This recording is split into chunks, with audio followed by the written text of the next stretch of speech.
ज़मीर जिंदा रख, कबीर जिंदा रख, सुल्तान भी बन जाए तो दिल में फ़कीर जिंदा रख, हार जा चाहे ज़िंदगी में सब कुछ मगर फिर से जीतने की उम्मीद जिंदा रख। नमस्कार दोस्तों, एक बार फिर आपके अपने यूट्यूब चैनल बीआरडी साइंस में स्वागत है। दोस्तों, जैसा कि आप थंबनेल में देख चुके हैं, आज के इस सेशन में हम डिस्कस करेंगे उत्तक से संबंधित अति महत्वपूर्ण प्रश्नोत्तरी।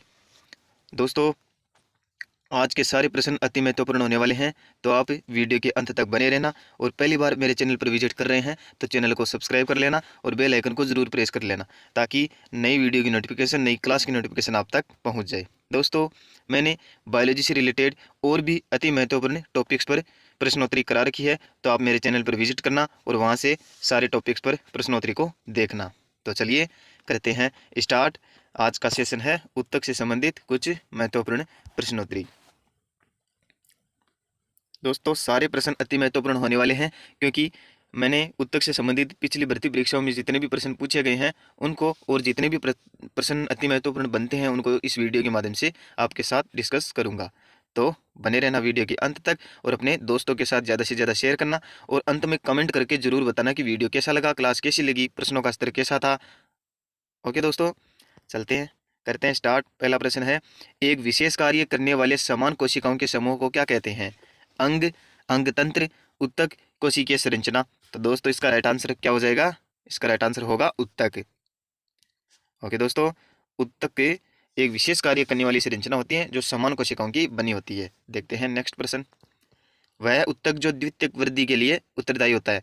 जाइलम, फ्लोएम, कैम्बियम या कोर्टेक्स। तो दोस्तों, द्वितीयक वृद्धि के लिए कैम्बियम उत्तरदायी होता है। किसके लिए?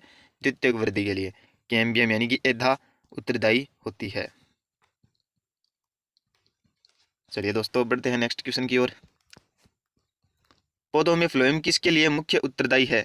आहार वहन के लिए, एमिनो अम्ल के वहन के लिए, जल वहन के लिए या ऑक्सीजन वहन के लिए। तो दोस्तों, फ्लोएम यानी कि फूड, एफ से फूड यानी कि फ्लोएम फूड, ऐसे कनेक्ट करके आप याद रखना।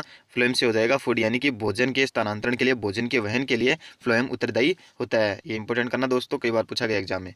तो इसका राइट आंसर होगा ए, आहार वहन के लिए फ्लोएम उत्तरदायी होता है। ओके दोस्तों, बढ़ते हैं नेक्स्ट क्वेश्चन की ओर। पेड़ पौधों में जाइलम किसके लिए मुख्य जिम्मेवार है?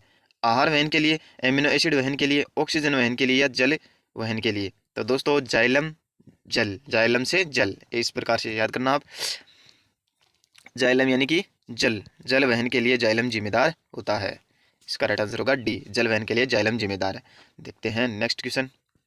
एक वृक्ष की आयु का पता किसके द्वारा लगाया जा सकता है? इसकी ऊंचाई मापकर, वार्षिक वलयों की गिनती करके, शाखाओं की संख्या गिनकर, आयु मापने का कोई तरीका नहीं। तो दोस्तों, वार्षिक वलयों की गिनती करके एक वृक्ष की आयु का पता लगाया जाता है। इसका राइट आंसर क्या होगा? बी होगा इसका राइट आंसर, यानी कि वार्षिक वलयों की गिनती करके एक वृक्ष की आयु का निर्धारण किया जाता है। देखते हैं नेक्स्ट क्वेश्चन। वायु उत्तक के किन पौधों में पाया जाता है? लिथोफाइट में, हाइड्रोफाइट्स में, जीरोफाइट्स में या मीजोफाइट्स में। दोस्तों, जलोदबित पादपों में वायु उत्तक पाया जाता है। तो इसका राइट आंसर होगा हाइड्रोफाइट्स में। ध्यान रखना दोस्तों, वायु उत्तक किन में पाया जाता है? हाइड्रोफाइट्स यानी जलोदबित पादपों में। बढ़ते हैं नेक्स्ट क्वेश्चन की ओर। आर्किड में वेलामेन उत्तक पाया जाता है परोहों में, मूलों में या पत्तियों में या पुष्पों में। तो दोस्तों, इन्हें वेलामेन उत्तक पाया जाता है मूलों में। इन मूलों को कहा जाता है आर्द्रता ग्राही मूल कहा जाता है। आर्द्रता ग्रहण करते हैं दोस्तों, आर्द्रता ग्राही। ओके दोस्तों, ध्यान रखना आप। आर्किड में पाई जाती है, वेरी इंपॉर्टेंट कर लेना। वेलामेन उत्तक में किस में पाए जाते हैं? आर्किड में। वेलामेन उत्तक कहाँ पर पाए जाते हैं? मूलों में पाए जाते हैं, आर्किड की मूलों में पाए जाते हैं। इन्हें आर्द्रता ग्राही मूल भी कहा जाता है। ओके, देखते हैं नेक्स्ट क्वेश्चन। निम्न में से किसकी सक्रियता के कारण वृद्धि वलय बनती है? अंतःरंभीय एधा की, अंतःविष्ट एधा की, बाह्यरंभीय एधा की या प्राथमिक एधा की। तो दोस्तों, सक्रियता के कारण, अंतःरंभीय एधा की सक्रियता के कारण। इसका राइट आंसर होगा ए, वृद्धि वलय बनती है। इंपॉर्टेंट करना, अंतःरंभीय एधा के कारण वृद्धि वलय बनती है। बढ़ते हैं नेक्स्ट क्वेश्चन की ओर। समुद्र के किनारे उगने वाले वृक्षों में वार्षिक वलय नहीं होती, क्योंकि भूमि बलुई होती है, जलवायु विविधता होती है, स्पष्ट जलवायु विभिन्नता नहीं होती है, वायुमंडल में प्रचुर नमी होती है। तो दोस्तों, इसका राइट आंसर होगा स्पष्ट जलवायु विभिन्नता नहीं होती है। स्पष्ट जलवायु विभिन्नता की अनुपस्थिति के कारण ही समुद्र के किनारे उगने वाले वृक्षों में वार्षिक वलय नहीं बन पाती। ओके, देखते हैं नेक्स्ट क्वेश्चन। किसी पौधे के तने में घेरे को बढ़ाने के लिए निम्नलिखित में से कौन सा उत्तक उत्तरदायी होता है? पार्श्व विभजतक, अंतर्वेशी विभजतक, वाहिनिका या परिरंभ? तो दोस्तों इसका राइट आंसर होगा पार्श्व विभजतक। बगीचों में हम देखते हैं यानी पौधे के उस घेराव को बढ़ाने के लिए उसे चारों ओर से काट देते हैं, यानी ऊपर से काट दिया जाता है, तो उनमें पार्श्व विभजतक के कारण घेरा सॉरी दोस्तों घेरा बढ़ना प्रारंभ होता है। तो इसका राइट आंसर होगा पार्श्व विभजतक घेरा बढ़ाने के लिए जिम्मेदार होता है। देखते हैं नेक्स्ट क्वेश्चन। शीर्षस्थ विभजतक उत्तरदायी होता है लंबाई में वृद्धि के लिए, मोटाई में वृद्धि के लिए, उत्तक में वृद्धि के लिए या वलकुट में वृद्धि के लिए? तो दोस्तों शीर्षस्थ विभजतक केवल लंबाई में वृद्धि के लिए उत्तरदायी होता है। क्या होगा इसका राइट आंसर? ए, शीर्षस्थ विभजतक लंबाई में वृद्धि के लिए उत्तरदायी होता है। बढ़ते हैं नेक्स्ट क्वेश्चन की ओर। रंध्र की संख्या न्यूनीकृत होती है तथा ये धसे होते हैं समोद्भिद में, लवणोद्भिद में, जलोद्भिद में या मृदोद्भिद में? तो दोस्तों इसका राइट आंसर होगा मृदोद्भिद में, मरुद्भिद पादपों में। ओके दोस्तों, मरुद्भिद पादपों में। आप ध्यान रखना किस में होता है? मरुद्भिद पादपों में रंध्र धसे होते हैं। देखते हैं नेक्स्ट क्वेश्चन। वाणिज्य मूल्य वाला कोर्क किससे प्राप्त किया जाता है? सीड्रस देवदार, साइकस, फाइकस, क्वेकर्स सुबेर? तो दोस्तों वाणिज्य मूल्य वाला कोर्क किससे प्राप्त किया जाता है? क्वेकर्स सुबेर नामक पादप से प्राप्त किया जाता है वाणिज्य मूल्य वाला कोर्क। ओके दोस्तों ध्यान रखना। देखते हैं नेक्स्ट क्वेश्चन।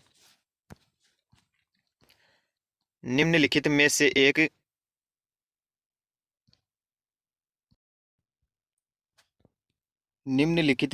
एक भारतीय वैज्ञानिक ने पादपों में जल की लंबी दूरी के लिए अभिगमन का सिद्धांत प्रस्तुत किया? जैसी बोस ने, बीरबल साहनी ने, पी महेश्वरी ने या एन.एस. परिहार ने? तो दोस्तों इसका राइट आंसर क्या होगा? इसका राइट आंसर होगा जेसी बोस। जेसी बोस ने अभिगमन का सिद्धांत प्रस्तुत किया था।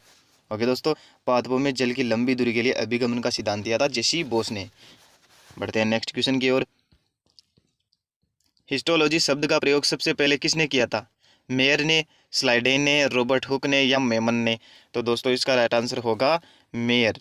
मेयर ने हिस्टोलॉजी शब्द सबसे पहले दिया था। देखते हैं नेक्स्ट क्वेश्चन। किस प्रकार के उत्तक शरीर की सुरक्षा कवच का कार्य करते हैं? एपिथेलियमी उत्तक, पेशीय उत्तक, संयोजी उत्तक या तंत्रिकीय उत्तक? तो दोस्तों सुरक्षा कवच के रूप में कार्य करने वाले उत्तक हैं एपिथेलियमी उत्तक, उपकला उत्तक बोला जाता है ना दोस्तों। देखते हैं नेक्स्ट क्वेश्चन। निम्नलिखित में से कौन सा उत्तक घाव भरने में सहायक होता है? एपिथेलियमी उत्तक, पेशीय उत्तक, संयोजी उत्तक या तंत्रिकीय उत्तक? तो दोस्तों इसका राइट आंसर होगा एपिथेलियमी उत्तक, जो कि घाव भरने में सहायक होते हैं। उपकला उत्तक घाव भरने में सहायक होते हैं दोस्तों। देखते हैं नेक्स्ट क्वेश्चन। निम्नलिखित में से कौन सा एक शरीर को गर्म रखने हेतु उत्तरदायी है? श्वेत ग्रंथियां, संयोजी उत्तक, वसामय उत्तक या रोम? तो दोस्तों इसका राइट आंसर होगा वसामय उत्तक, जो कि शरीर को गर्म रखने में सहायक है। यही कारण है दोस्तों कि मोटे व्यक्तियों को, मोटे आदमियों को सर्दी कम लगती है, क्योंकि उनमें वसा संग्रहित ज़्यादा रहती है। वसा के कारण शरीर गर्म रहता है, इसलिए उनको गर्मी ज़्यादा लगती है और सर्दियों में सर्दी कम लगती है उनको। ओके दोस्तों, देखते हैं नेक्स्ट क्वेश्चन। सीबेशियस ग्रंथियां पाई जाती है स्तनियों की त्वचा के एपिडर्मिस में, स्तनियों की त्वचा के डर्मिस में, अमाशय की एपिथीलियम में या आंत की एपिथीलियम में? तो दोस्तों सीबेशियस ग्रंथियां पाई जाती है स्तनधारियों की, स्तनियों की त्वचा के डर्मिस भाग में। ओके दोस्तों, इंपॉर्टेंट कर लेना, देखना नेक्स्ट क्वेश्चन। लेक्राइमल ग्रंथियां स्रावित करती है सीबम का, म्यूकस का, आंसू का या पसीने का? तो दोस्तों लेक्राइमल ग्रंथियां आंसू का स्रावण करती है। किसका करती है? आंसू का स्रावण करती है, ध्यान रखना दोस्तों। देखते हैं नेक्स्ट क्वेश्चन। संवेदना का चालन शरीर के एक भाग से दूसरे भाग में किस उत्तक के द्वारा होता है? पेशीय उत्तक, एपिथेलियमी उत्तक, संयोजी उत्तक या तंत्रिका उत्तक? तो दोस्तों संवेदना का चालन शरीर के एक भाग से दूसरे भाग में तंत्रिका उत्तक के द्वारा तंत्रिकीय संचरण के माध्यम से होता है। ओके दोस्तों, एक तंत्रिका कोशिका के द्वारा दूसरी तंत्रिका कोशिका के द्वारा स्थानांतरण, जैसे तंत्रिकीय संचरण होता है, विद्युत रासायनिक संचरण, रासायनिक संचरण, इस प्रकार के माध्यम से एक भाग से दूसरे भाग में संवेदना का चालन होता रहता है। ओके दोस्तों, देखते हैं नेक्स्ट क्वेश्चन। ऊंट का कुबड़ किस उत्तक का बना होता है? कंकाली उत्तक का, पेशीय उत्तक का, उपास्थल उत्तक का, वसामय उत्तक का। तो दोस्तों ऊंट का कुबड़ बना होता है वसामय उत्तक का, जो कि उसे कई दिनों तक बिना पानी को ग्रहण किए रख सकता है इन वसामय उत्तकों के कारण। ओके दोस्तों, ध्यान रखना, जल की आपूर्ति के लिए वसामय उत्तक जिम्मेदार भी होते हैं, ऊंट की कुबड़ में पाए जाते हैं। बढ़ते हैं नेक्स्ट क्वेश्चन।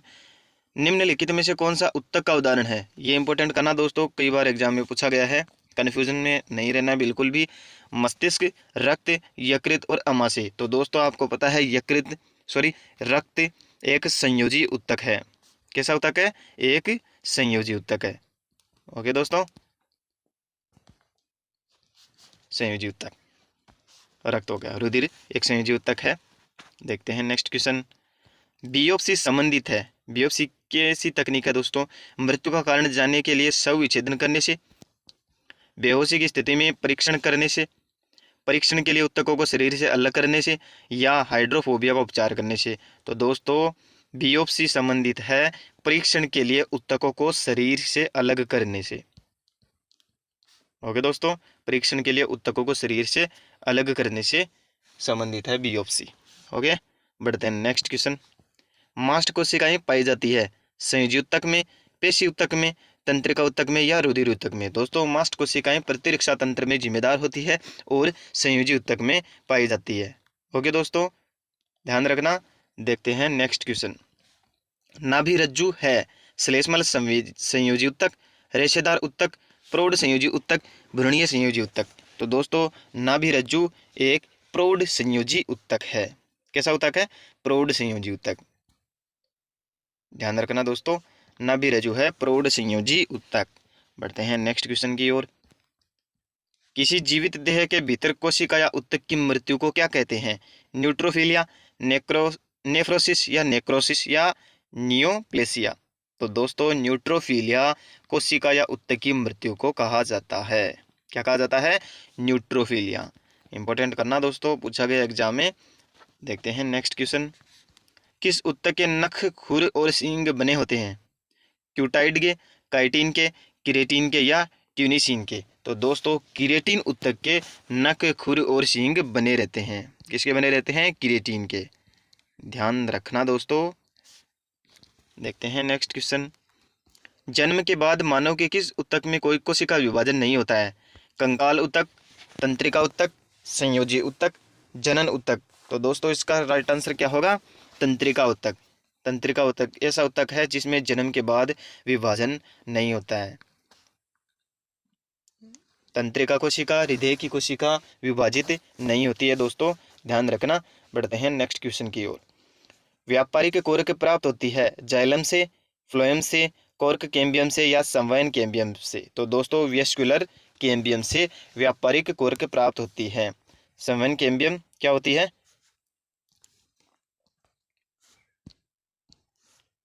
संवयन कैम्बियम से व्यापारिक कोर्क को प्राप्त किया जाता है। इंपॉर्टेंट करना दोस्तों, पूछा जा सकता है एग्जाम में। देखते हैं नेक्स्ट क्वेश्चन। दोस्तों क्लास कैसी लगी कमेंट में ज़रूर बताना है और दोस्तों के साथ इसे ज़्यादा से ज़्यादा शेयर करना। देखते हैं नेक्स्ट।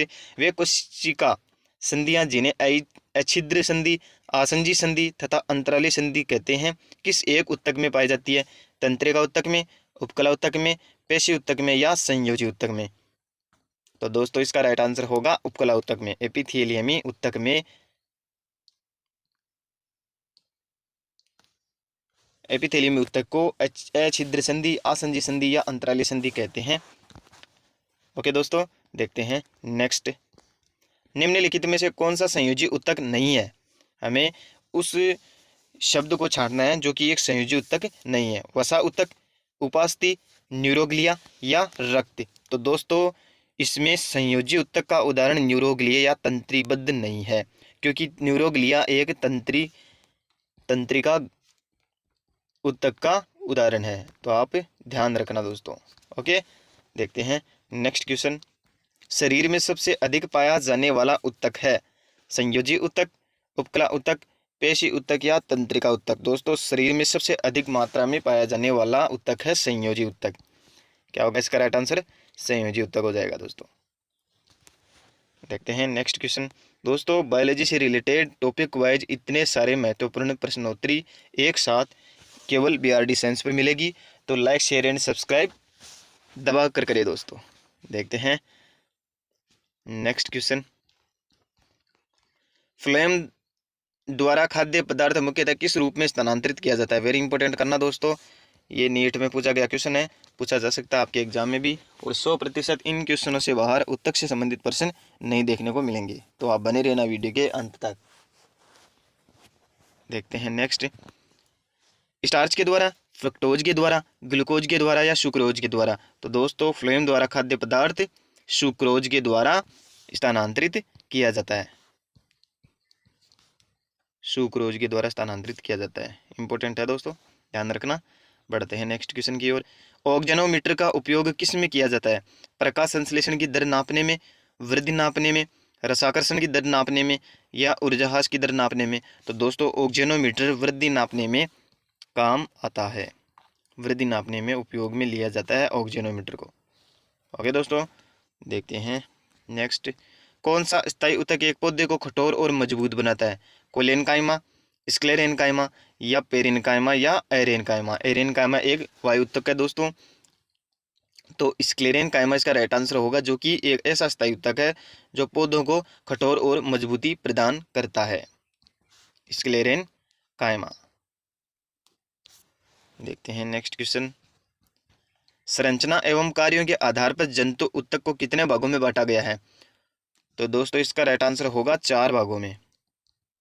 कौन से हो जाएंगे? संयोजी उत्तक, उपकला उत्तक, तंत्रिका उत्तक और पेशी उत्तक। संरचना और कार्य के आधार पर जंतु उत्तक 4 भागों में बांटा गया, संयोजी, उपकला, तंत्रिका और पेशी उत्तक। ध्यान रखना। बढ़ते हैं नेक्स्ट क्वेश्चन की ओर। निम्नलिखित में से कौन सा उपकला उत्तक का कार्य नहीं है? सुरक्षा, संयोजन, श्रावण या उत्सर्जन, अवशोषण? तो दोस्तों इसका राइट आंसर क्या होगा? उपकला उत्तक का कार्य सुरक्षा का होता है, संयोजन का नहीं होता है दोस्तों। श्रावण या उत्सर्जन का होता है, अवशोषण का भी होता है, तो इसका राइट आंसर होगा बी, संयोजन का नहीं होता है। बढ़ते हैं नेक्स्ट क्वेश्चन की ओर। एक देह गुहा की नलियों और नलिकाओं के स्तर बने होते हैं संयुक्त उपकला से, सरल उपकला से, घनाकार उपकला से, केरोटिन युक्त उपकला से? तो दोस्तों इसका राइट आंसर होगा सरल उपकला से। एक देह गुहा की नलियों और नलिकाओं के स्तर बने होते हैं सरल उपकला से। बढ़ते हैं नेक्स्ट क्वेश्चन की ओर। वे उत्तक जो मानव में ग्रंथियां बनाते हैं, पेशीय उत्तक, तंत्रिका उत्तक, उपकला उत्तक या संयोजी उत्तक? तो दोस्तों इसका राइट आंसर क्या होगा? उपकला उत्तक। उपकला उत्तक ऐसे उत्तक होते हैं जो कि मानव में ग्रंथियों का निर्माण करते हैं। ये भी इंपॉर्टेंट करना दोस्तों, ग्रंथियों का निर्माण कौन से उत्तकों से होता है? उपकला उत्तक से। देखते हैं नेक्स्ट क्वेश्चन। निम्नलिखित में से कौन सा तथ्य सल्की उपकला उत्तक के बारे में सही नहीं है? हमें गलत कथन का चुनाव करना दोस्तों। इसमें सल्की उपकला उत्तक के बारे में ध्यान रखना। तो पहला ऑप्शन है, इसमें अनियमित सीमाओं के साथ चपटी कोशिकाओं की एक पतली परत होती है। यह कथन सही है दोस्तों। यह श्रावण और अवशोषक सतह पर पाई जाती है, यह भी कथन सही है। नेक्स्ट है, यह वृक्क की भित्ति पर पाई जाती है। नहीं दोस्तों, यह वृक्क की भित्ति पर नहीं पाई जाती है। यह अनेक कार्य करती है, जैसे कि प्रसार, सीमा बनाना। बिल्कुल सही कथन है दोस्तों, तो गलत कथन हो जाएगा सी, राइट आंसर होगा सी, क्योंकि वृक्क की भित्ति पर नहीं पाई जाती है। यह पाई जाती है फेफड़ों की वायु कुपिकाओं के अंतर्गत भी पाई जाती है, तो ध्यान रखना। देखते हैं नेक्स्ट क्वेश्चन। रुधिर वाहिकाओं की अंतःकला इनमें से बनी होती है? घनाकार उपकला, सल्की उपकला, स्तंभीय उपकला, अपक्षमाभीय स्तंभीय उपकला? तो दोस्तों रुधिर वाहिकाओं की अंतःकला बनी होती है सल्की उपकला की। ओके दोस्तों, ध्यान रखना, सल्की उपकला की बनी रहती है। बढ़ते हैं नेक्स्ट क्वेश्चन की ओर। मानव में संयुक्त सल्की उपकला पाई जाती है उदर में, आंत में, वायुनली में या ग्रसनी में? तो दोस्तों ये सारे प्रश्न अति महत्वपूर्ण है, एग्जाम्पल आप ध्यान रखना। मानव में संयुक्त सल्की उपकला पाई जाती है ग्रसनी में। कहाँ पाई जाती है? ग्रसनी में पाई जाती है, ध्यान रखना, इंपॉर्टेंट कर लेना। बढ़ते हैं नेक्स्ट क्वेश्चन की ओर। मानव में स्तंभीय उपकला पाई जाती है उदर में, फेफड़ों में, वृक्क में या फेलोपियन नलिका में? तो दोस्तों इसका राइट आंसर होगा स्तंभीय उपकला पाई जाती है उदर में। ओके दोस्तों, देखते हैं नेक्स्ट। नासा मार्ग और श्वसनिका में स्तरित उत्तक है। स्तंभीय रोमिल उपकला, घनीय उपकला, तंत्रिका संवेदी उपकला या जनन उपकला? नासा मार्ग और श्वसनिका में स्तरित उत्तक पाए जाते हैं स्तंभीय रोमिल उपकला। रोम सदृश संरचना पाई जाती है ना दोस्तों, रोम पाए जाते हैं, सॉरी रोम पाए जाते हैं नासा मार्ग में, जो कि धूल मिट्टी के कणों को नासा मार्ग में ही रहने देते, आगे स्थानांतरित नहीं होने देता। तो स्तंभीय रोमिल उपकला पाई जाती है नासा मार्ग और श्वसनिका में। बढ़ते हैं नेक्स्ट क्वेश्चन की ओर। निम्नलिखित में से किस प्रकार की उपकला पोषण, उत्सर्जन और अवशोषण में सहायक है? घनीय, स्तरीय सल्की, सल्की और सल्की उपकला? तो दोस्तों इसका राइट आंसर होगा स्तरीय या स्तरित सल्की उपकला उत्सर्जन और अवशोषण में सहायक होती है, स्तरीय सल्की। ओके, बढ़ते हैं नेक्स्ट क्वेश्चन की ओर। मानव फेफड़ों के वायु कुपिकाओं की गुहाएं स्तरित होती है। घनाकार उपकला, स्तंभीय उपकला, स्तरित घनाकार उपकला या सल्की उपकला? तो दोस्तों सल्की उपकला द्वारा मानव फेफड़ों की वायु कुपिकाओं की गुहाएं स्तरित होती है। ओके, देखते हैं नेक्स्ट क्वेश्चन दोस्तों। त्वचा पर चोट लगने के बाद इसका पुनरुद्भवन किसके द्वारा किया जाता है? सल्की उपकला के द्वारा, घनाकार उपकला के द्वारा, देह भित्ति की पेशियां या चर्म के द्वारा? तो दोस्तों घनाकार उपकला के द्वारा त्वचा पर चोट लगने के बाद इसका पुनरुद्भवन किया जाता है। ओके, देखते हैं नेक्स्ट क्वेश्चन। सल्की उपकला निम्नलिखित में से किसकी भित्ति पर पाई जाती है? फेफड़ों के वायुकोश की, वृक्क की, फेलोपियन नलिका की या लार ग्रंथियों की?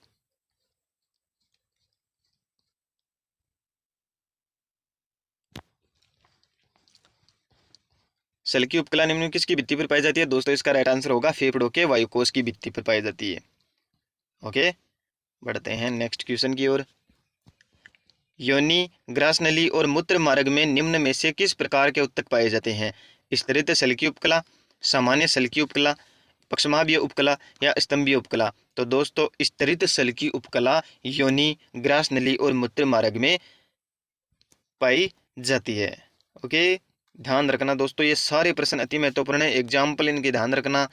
ये सारे लगभग अभी जो मैंने करवाए 5 से 10 प्रश्न बहुत अति महत्वपूर्ण है, कन्फ्यूजन वाले प्रश्न होते हैं, तो आप ध्यान रखना। आहार नाल की चषक कोशिकाएं किसका उदाहरण है? अंतःकोशिकीय ग्रंथि, बहुकोशिकीय ग्रंथि, एक कोशिकीय ग्रंथि या इनमें से कोई नहीं? तो दोस्तों आहार नाल की चषक कोशिकाएं एक कोशिकीय ग्रंथि का उदाहरण है। ओके, बढ़ते हैं नेक्स्ट क्वेश्चन की ओर। इनमें से कौन सा कोशीय ग्रंथियों का उदाहरण है?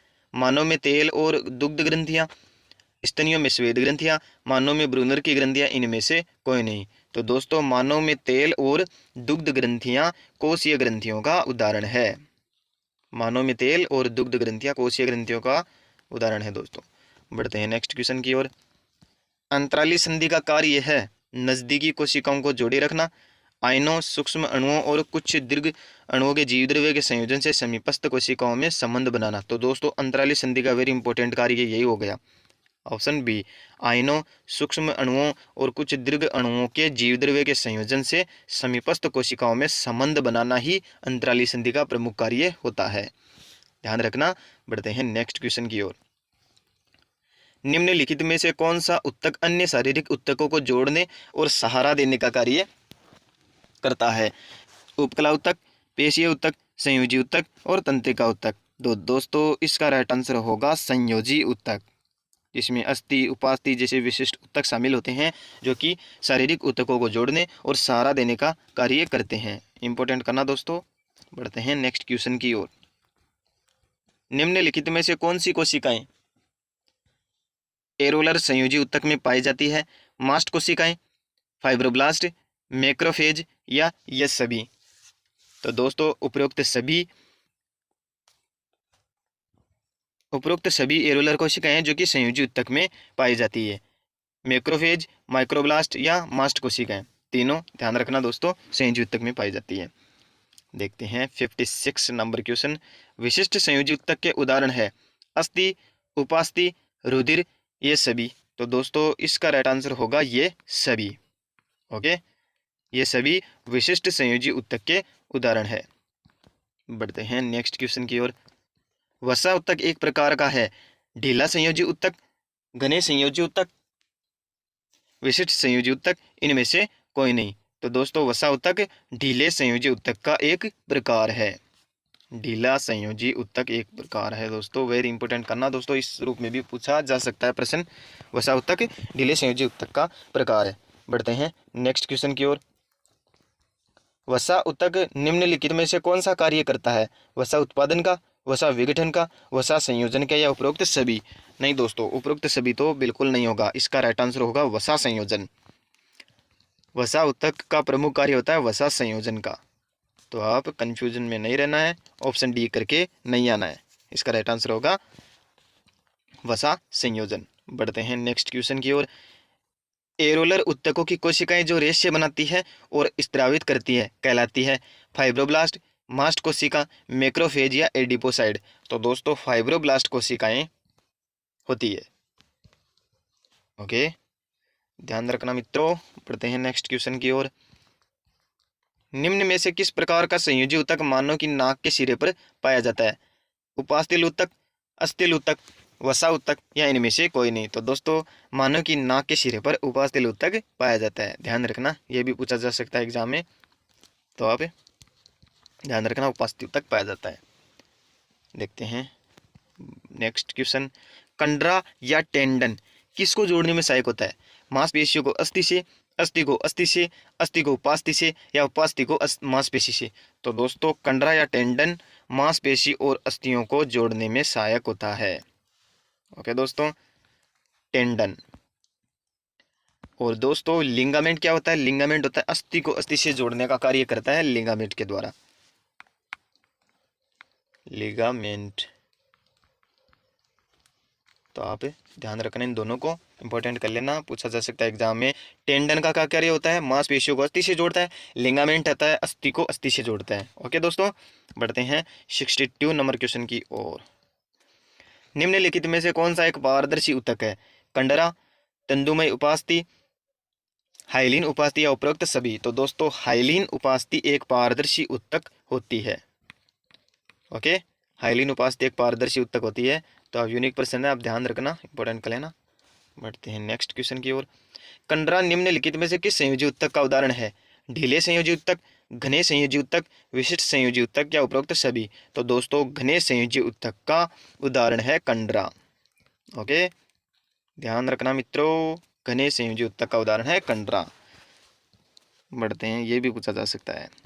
सारे प्रश्न अति महत्वपूर्ण है दोस्तों, ये इनसे बाहर एक भी प्रश्न देखने को नहीं मिलेगा आपको, एग्जाम में रामबाण साबित होने वाले हैं 100%।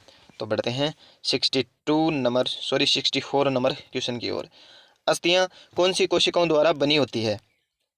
कॉन्ड्रोब्लास्ट, ओस्टियोब्लास्ट, ओस्टियोक्लास्ट, या कॉन्ड्रोक्लास्ट? तो दोस्तों अस्थियां बनी होती है ओस्टियोब्लास्ट कोशिकाओं के द्वारा। ये भी प्रश्न कई बार पूछ लिया जाता है, तो आप इसे इंपॉर्टेंट कर लेना और ध्यान में रखना, ओस्टियोब्लास्ट कोशिकाओं के द्वारा अस्थि का निर्माण होता है। देखते हैं नेक्स्ट। अस्थियां किसकी बनी होती है? मैग्नीशियम फॉस्फेट से, सोडियम क्लोराइड से, कैल्शियम फॉस्फेट से, या फॉस्फोरस से? तो दोस्तों अस्थियां बनी होती है कैल्शियम फॉस्फेट से। ओके, कैल्शियम फॉस्फेट से बनी होती है अस्थियां। बढ़ते हैं नेक्स्ट क्वेश्चन की ओर। प्रत्येक मांसपेशी लंबे नलिकाकार तंतुओं से बनी होती है जो समानांतर व्यवस्थित होते हैं। ये तंतु कई सूक्ष्म रेशों से मिलकर बने होते हैं। इन्हें क्या कहते हैं? इन्हें कहते हैं माइक्रोफाइब्रिल। क्या कहते हैं दोस्तों? माइक्रोफाइब्रिल कहते हैं, जो कि लंबे होते हैं, नलिकाकार तंतुनुमा संरचना होती है, और ये समानांतर व्यवस्थित होकर मांसपेशियों का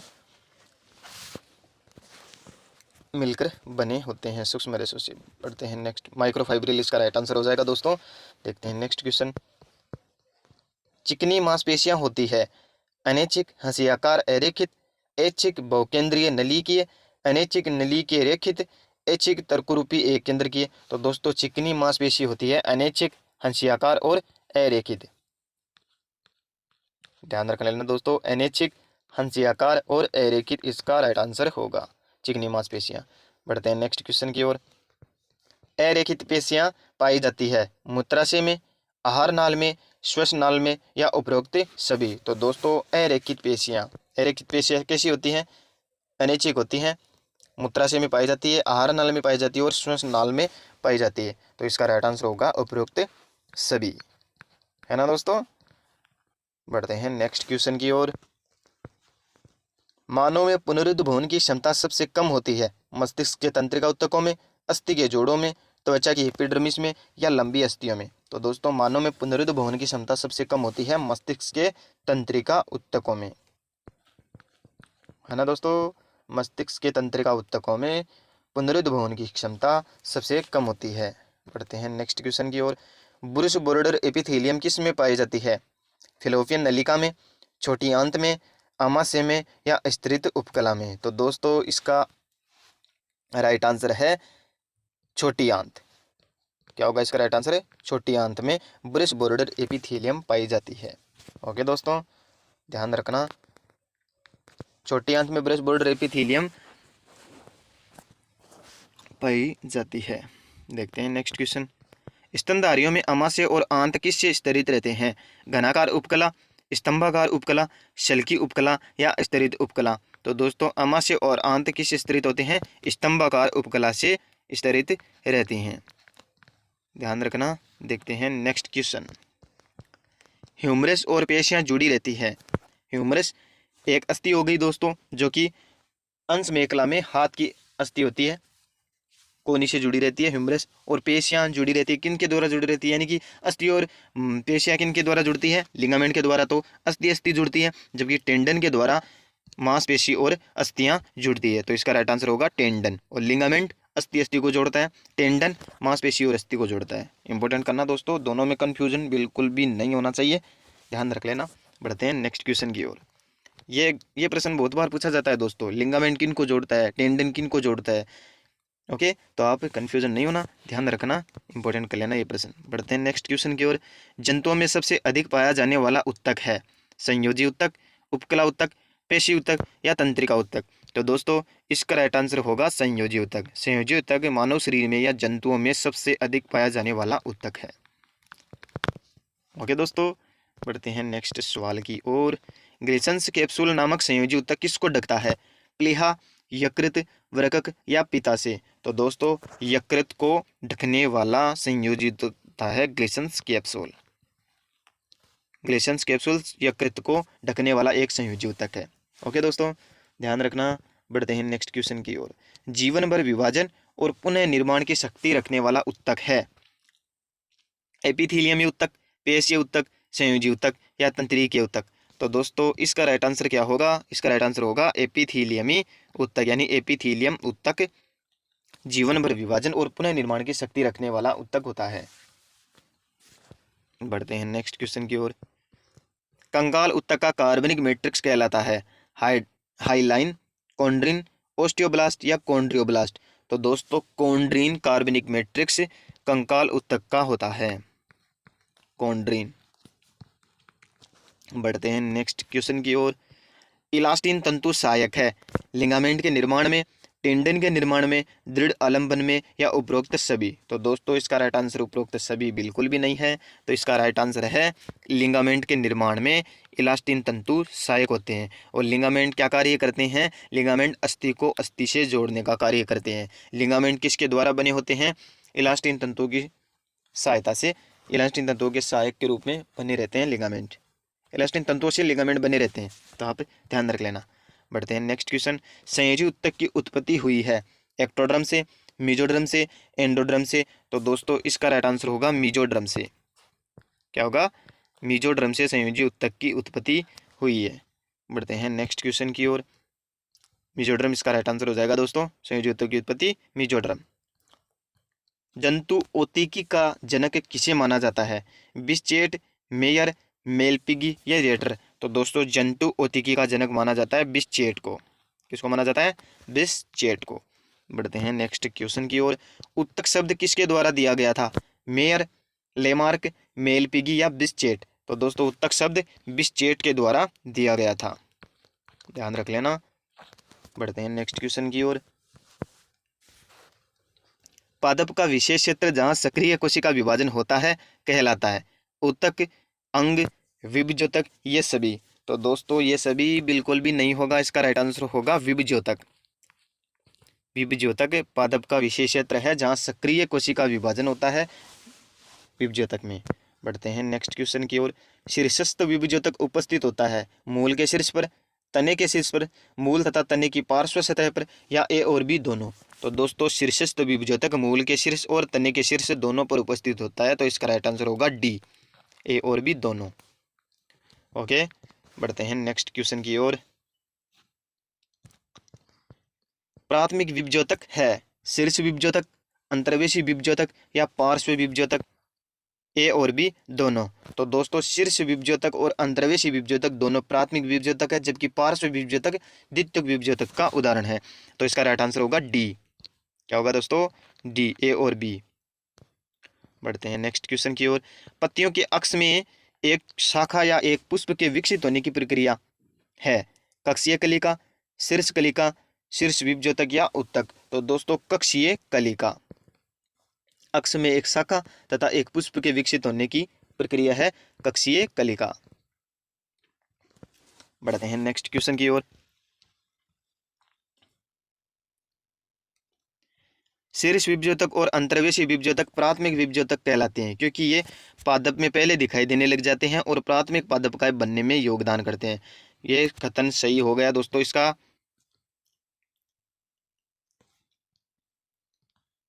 शीर्ष विभज्योतक और अंतर्वेशी विभज्योतक प्राथमिक विभज्योतक कहलाते हैं क्योंकि ये पादप में पहले दिखाई देने लग जाते हैं और प्राथमिक पादप बनने में योगदान करते हैं। तो इसका राइट आंसर होगा ए, ऑप्शन ए इसका राइट आंसर हो जाएगा दोस्तों। बढ़ते हैं नेक्स्ट क्वेश्चन की ओर। घास काटने के बाद निम्नलिखित में से किसके कारण वृद्धि करती है? यानी कि दोस्तों जैसे कि चारागाहों में भैंस वगैरह गाय वगैरह चरती है तो पुनः वो घास उगने लगती है धीरे धीरे। तो किस उत्तक के कारण होता है? घास काटने के बाद निम्नलिखित में से किसके कारण वृद्धि होती है? तो इसका राइट आंसर होगा अंतर्वेशी विभज्योतक के कारण, है ना दोस्तों। अंतर्वेशी विभज्योतक के कारण घास काटने के बाद वह तुरंत धीरे धीरे वृद्धि करने लग जाता है। ओके, बढ़ते हैं नेक्स्ट क्वेश्चन की ओर। विभज्योतक जो विशेषतः तना तथा जड़ के परिपक्व क्षेत्रों में उपस्थित होते हैं तथा काष्ठीय अक्ष का निर्माण करते हैं और प्राथमिक विभज्योतक के बाद दिखाई देते हैं कहलाते हैं द्वितीयक विभज्योतक, अंतर्वेशी विभज्योतक, शीर्ष विभज्योतक, या तृतीयक विभज्योतक। तो दोस्तों इसका राइट आंसर होगा द्वितीयक विभज्योतक जो कि प्राथमिक विभज्योतक के बाद दिखाई देते हैं, है ना दोस्तों। बढ़ते हैं नेक्स्ट क्वेश्चन की ओर। कोशिका विभाजन की ऊर्जा रहित कोशिका किसके द्वारा बनती है? प्राथमिक विभज्योतक के द्वारा, पूलीय एधा, कोरक एधा। तो उपरोक्त सभी के द्वारा ऊर्जा रहित कोशिका बनती है। ऊर्जा रहित कोशिका बनती है इन सभी के द्वारा, कोरक एधा, पूलीय एधा, प्राथमिक विभज्योतक आदि के द्वारा बनती है। बढ़ते हैं नेक्स्ट क्वेश्चन। सरल उत्तक जो द्विबीजपत्री पादपों में बाह्य त्वचा के नीचे कुछ परतें बनाते हैं कहलाते हैं सरल मृदुतक, जटिल मृदुतक, स्थूलकोण उत्तक, या सरल उत्तक। तो दोस्तों इसका राइट आंसर होगा स्थूलकोण उत्तक जो कि एक ऐसे सरल उत्तक हैं जो द्विबीजपत्री पादपों में बाह्य त्वचा के नीचे कुछ परतें बनाते हैं, स्थूलकोण उत्तक होते हैं दोस्तों। ओके, देखते हैं नेक्स्ट क्वेश्चन। स्थूलकोण उत्तक की कोशिकाएं किसके एकत्रित होने के कारण किनारों से मोटी हो जाती है? सेल्यूलोज, हेमीसेल्यूलोज, पैक्टिन, या उपरोक्त सभी। तो दोस्तों इसका राइट आंसर होगा उपरोक्त सभी के कारण स्थूलकोण उत्तक की कोशिकाएं मोटी हो जाती है, किनारे मोटे हो जाते हैं दोस्तों, इन सभी के कारण, पैक्टिन, हेमीसेल्यूलोज और सेल्यूलोज के कारण। ओके दोस्तों, इंपॉर्टेंट कर लेना, ध्यान रखना। बढ़ते हैं नेक्स्ट क्वेश्चन की ओर। कक्षीय कलिका किससे उत्पन्न होती है? विभज्योतक से, तना शीर्ष विभज्योतक से, मूल शीर्ष विभज्योतक से, या द्वितीयक विभज्योतक से। वेरी इंपॉर्टेंट कर लेना दोस्तों। कक्षीय कलिका की उत्पत्ति कहाँ से होती है? तो होती है तना शीर्ष विभज्योतक से, पूछा जा सकता है एग्जाम में, तो आप ध्यान रखना। बढ़ते हैं नेक्स्ट क्वेश्चन की ओर। अंतर्वेशी विभज्योतक किसके मध्य पाया जाता है? स्थायी उत्तक, शीर्ष मूल विभज्योतक, पार्श्व विभज्योतक, या दो प्रवय।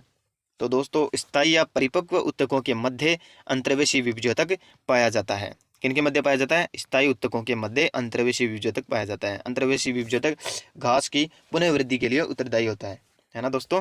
देखते हैं नेक्स्ट। द्वितीयक विभज्योतक का उदाहरण है अंतरापूलीय एधा, अंतःपूलीय एदा, कोरक एदा या उपरोक्त सभी। तो दोस्तों द्वितीयक विभज्योतक के उदाहरण ये सभी है, उपरोक्त सभी। कोरक एदा, अंतःपूलीय एदा, अंतरापूलीय एदा द्वितीयक विभज्योतक के उदाहरण हैं। बढ़ते हैं 94 क्वेश्चन के पास। सरल स्थायी जीवित उत्तक जो पतली भित्ति वाली समान व्यास की कोशिकाओं से बने होते हैं कहलाते हैं मृदुतक, स्थूलकोण उत्तक, दृढ़ोतक या विभज्योतक। तो दोस्तों इसका राइट आंसर हो जाएगा मृदुतक। मृदुतक इसका राइट आंसर हो जाएगा। मृदुतक ऐसे सरल स्थायी जीवित उत्तक हैं जो पतली भित्ति वाली समान व्यास की कोशिकाओं से बने रहते हैं। इंपॉर्टेंट कर लेना, ध्यान रखना। देखते हैं नेक्स्ट क्वेश्चन। टाइलोसिस किस में पाए जाते हैं?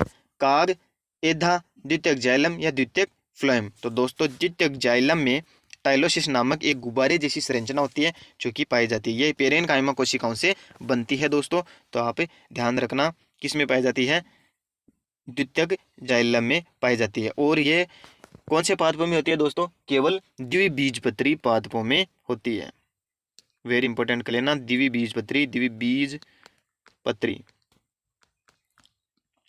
द्विबीजपत्री पादपों में